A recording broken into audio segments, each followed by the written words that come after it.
దేవుడు చేసిన మనుషులు 50 ఏళ్ళైంది. 50 ఏళ్ళైనా ఇంకా ఎక్కువ. ఈ మల్టీ స్టారర్ మూవీ సినిమా గురించి మన వాళ్ళు చాలాసార్లు చెప్పుకుంటారు, మనము మాట్లాడుతూ ఉంటాం. కానీ ఇప్పటికీ కూడా బెంచ్ మార్క్ మల్టీ స్టారర్. ఇద్దరు సూపర్ స్టార్లు కలిసి నటించిన సినిమా. ఇద్దరు సీఎంలు ఉన్నారు ఈ సినిమాలో, 5-6 ఎంపీలు ఉన్నారు. అయితే వాళ్ళెవరూ ఇప్పుడు లేరు. ఈ సినిమాకు సంబంధించి మ్యూజిక్ డైరెక్టర్ రమేష్ నాయుడు గారు, రామచంద్రరావు గారు ముఖ్యమైనటువంటి పాత్రలు పోషిస్తే, సంగీతం, దర్శకత్వం, నిర్మాణ రంగంలో అప్రతిహత విజయాలను అందుకుంటున్నటువంటి పద్మాలయ స్టూడియోస్ మొదటి సినిమాలలో ఇది ఒకటి.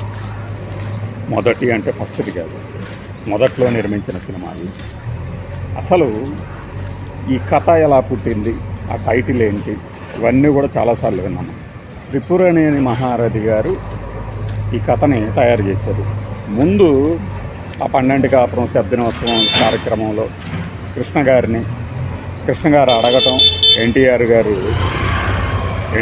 వెంటనే ఓకే చేయటం, ఆయన డేట్లు ఇచ్చారు. ఆ తర్వాత సినిమా పూర్తయింది అని అనుకుంటారు. కానీ మన వాళ్ళు కొంతమంది ఎన్టీఆర్ గారు అభిమానులు అనుకుంటారు, ఫేస్బుక్లో ఈ మధ్య పెట్టడం, ఇది కృష్ణ గారికి డేట్స్ ఇచ్చి సహకరించారు అనుకుంటారు. యాక్చువల్గా కృష్ణ గారికి ఆయన డేట్లు ఇవ్వటం కాదు. అప్పట్లో ఆయన సినిమాలు అంటే ఎన్టీఆర్ గారి సినిమాలు పెద్దగా ఆడటం లేదు, ఆయన క్యారెక్టర్ ఆర్టిస్ట్గా మరలుతారేమో అని కొంతమందికి సందేహాలు ఉన్నాయని కొంతమంది చెప్తారు. దాన్ని కూడా ఈ అభిమానులు గుర్తుపెట్టుకోవాలి. ఆ సమయంలో ఆయన్ని మెయిన్ హీరోగా అంటే ప్రధాన పాత్రధారిగా పెడుతూ కృష్ణ గారు ఈ సినిమా నిర్మిస్తాము అని కథ తయారు చేయటం కుదిరింది. మొదట్లో ఆయన ఓకే అని, తర్వాత ఆ సినిమా డేట్స్ చెయ్యాలా వద్దా అనుకుంటూ ఉండగా, అంటే మధ్యలో మనకి ఆ జయాంధ్ర మూమెంట్ వచ్చింది, గుర్తుపెట్టుకోండి. ఆ జయాంధ్ర మూమెంట్కి సంబంధించి కృష్ణ గారు ఇచ్చిన ప్రకటనతో ఆ మధ్య ఆ విభేదాలు, ఆ మనస్పర్ధలు అవి కూడా రావడంతోనే ఈ రిఫ్ట్ స్లైట్గా, అంటే హెయిర్ లైన్ ఫ్రాక్చర్ అంటారు చూసారా, అలా వచ్చిందంటారు. అయితే ఆయన కృష్ణ గారు వెళ్ళి ఉండరు. ఆయన అడిగిన మీదట ఇదిగో ఇలా జరిగింది, ఇందులో ఇంకొకరిని తక్కువ చేసే ఉద్దేశం లేదు అని చెప్పిన తర్వాత, సరే బ్రదర్ మళ్ళీ కథ తయారు చేసుకోండి. ఈ మధ్యలోనే మనం ఇంకొక సంఘటన కూడా చూడవచ్చు, వాళ్ళ పెద్ద అబ్బాయి పెళ్ళి. ఇవి పక్కన పెడితే సినిమా ముందు వద్దనేసరికి డ్యూయల్ రోల్తో చేద్దాము కృష్ణ గారితో అని త్రిపురనేని మహారథి గారు ఓకే చేయటము, కథ వండుతుండగా ఎన్టీఆర్ గారి నుంచి కబురు, మళ్ళీ మనం చేద్దాం బ్రదర్ అనగానే, సరే ఇలా అంటున్నాడు ఏంటని చెప్పేసి ఆ క్యారెక్టర్ని కాస్త మార్చి వినిపిస్తే, అప్పుడు త్రిపురనేని మహారథి గారు ఒక మాట ఎన్టీఆర్ గారికి, నేను ముందు సన్నివేశాలేంటి, కథ ఏమిటి నన్ను అడగొద్దు, ఎందుకంటే మీరు అడుగుతుంటే మిగతా వాళ్ళు కూడా అడగడం ప్రారంభిస్తారు. అలా కాదు, ఏ రోజుకి ఆ రోజు మీకు నేను సన్నివేశం వివరిస్తాను అని చెప్పి ఆయనను ఒప్పించి మైసూర్కి, అంటే ఫస్ట్ టైము అవుట్డోర్కి ఎన్టీఆర్ గారికి, అవుట్ ఆఫ్ ద టౌన్, అంటే ఆయన ఉండే మద్రాసు కానీ హైదరాబాద్ నుంచి కానీ తీసుకువెళ్ళి షూటింగ్ చేయించిన ఘనత కూడా ఈ యొక్క దేవుడు చేసిన మనుషులకే దక్కుతుంది. అలాగా కృష్ణ గారు మధ్యలో ఒక పాటలో జమున గారు, మంజుల గారు రావటం, దూర వయసు చిన్నది, లహ అనే ఒక పాట, ఇక టైటిల్ సాంగ్ ఆ జనం మధ్యన ఎంత భారీగా చిత్రీకరించారు అనేది నా భూతో నా భవిష్యత్తుగా అంటారు. అప్పుడుకున్నటువంటి పోలీస్ యంత్రాంగం అభిమాన గణాన్ని అదుపు చేయడంలో కృష్ణ గారి నిర్మాణ సంస్థ మన ఏదది పద్మాలయ, అంటే పద్మాలయ సోదరుల డిసిప్లిన్, ఒక పెద్ద కార్యమైనా సరే ఇద్దరు సోదరులు దగ్గరుండి ఎలా నెరవేర్చగలరు అనడానికి ఈ సినిమా నిర్మాణం ఒకటి కథలుగా అప్పట్లో చెప్పుకునేవాళ్ళు. అలాగా జగ్గయ్య గారు కాంచన, మనకి ఎస్వి రంగారావు గారు, దీంట్లోనే రమేష్ బాబు గారు కూడా కనిపిస్తారు చిన్నప్పుడు ఎన్టీఆర్ పాత్రలో.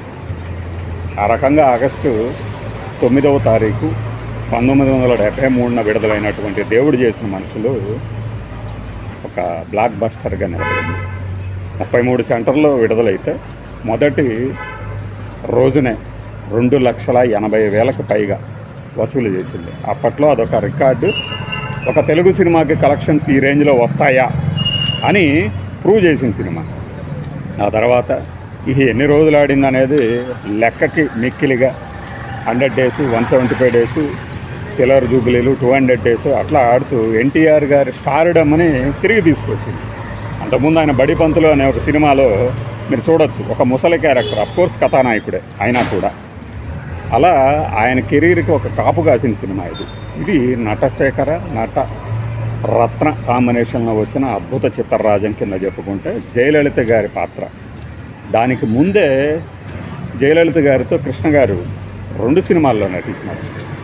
116 ఒకటి, నిలువు దోపిడి అనుకుంటా. ఇది 3వ సినిమా అయితే 3వ సినిమాకి ఎన్టీఆర్ గారికి పేరు, కృష్ణ గారికి విజయ నిర్మల్ గారి పేరు. పద్మాలయ బ్యానర్లో విజయ నిర్మల్ గారు నటించారే కానీ దర్శకత్వం వహించలే.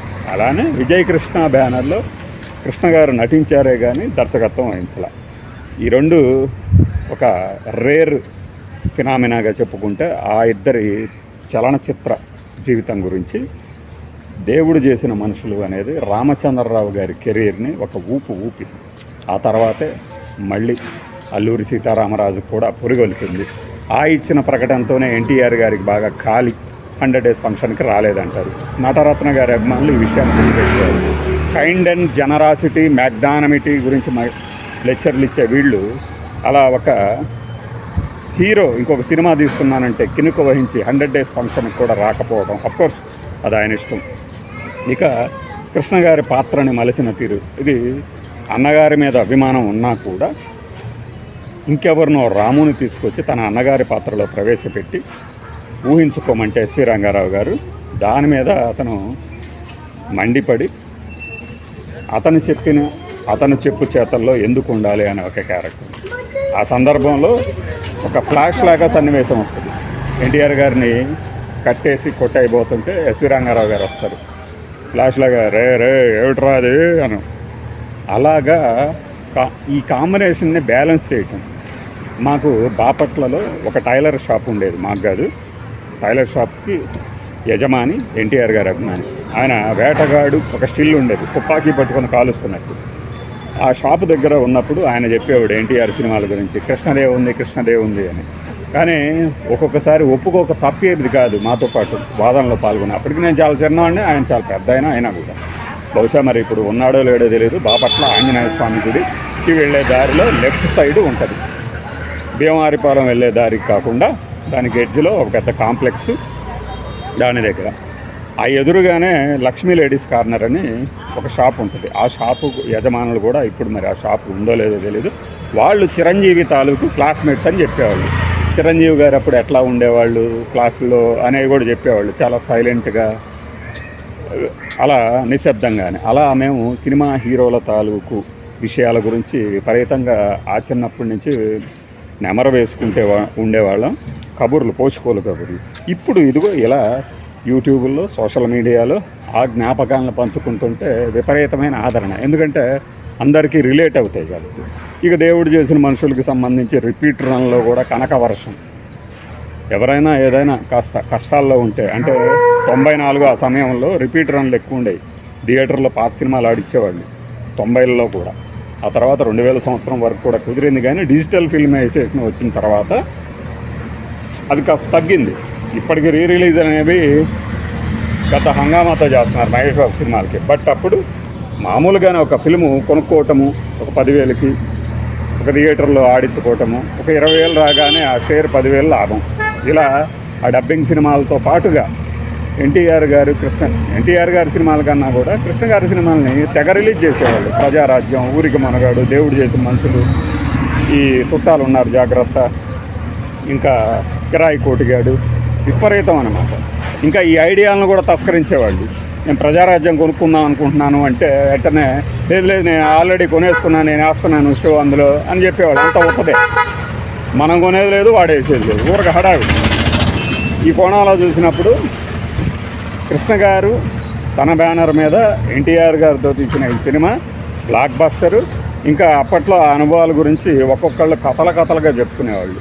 ఎన్టీఆర్ గారిని ఎలా ఒప్పించాల్సి వచ్చేది, అవుట్డోర్లో నిలబెట్టడము, అవుట్డోర్లోకి తీసుకెళ్ళి కూర్చోబెట్టడము. అట్లానే కృష్ణ గారు మైసూర్కి, హైదరాబాద్కి, మద్రాస్కి ఫ్లైట్లో తిరగటం సినిమా షూటింగ్ల కోసం.